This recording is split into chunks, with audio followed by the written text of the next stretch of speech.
Laukaasta kadonnut nainen löytyi kuolleena. Poliisi epäilee rikosta.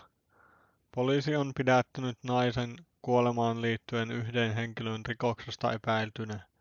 Sisä-Suomen poliisi kertoo, että se on löytänyt Laukaan Tarvaalasta kadonneeksi ilmoitetun naisen menehtyneenä. Asiasta epäillään rikosta. Yksi henkilö on otettu kiinni rikoksesta epäiltynä. Poliisi kaipaa asiaan liittyviä tietoja ja havaintoja joko puhelimitse tai Sisä-Suomen poliisin vihje sähköpostiin otsikolla Laukaan kadonnut. Poliisi tiedotti 68-vuotiaan naisen katoamisesta 16. maaliskuuta. Nainen oli poistunut kotoaan poliisin mukaan aamulla 12. maaliskuuta. Häntä etsittiin Laukaasta seuraavana päivänä helikopterin avulla. Poliisi ei tiedota asiasta enempää tässä vaiheessa tutkinnallisten syiden takia.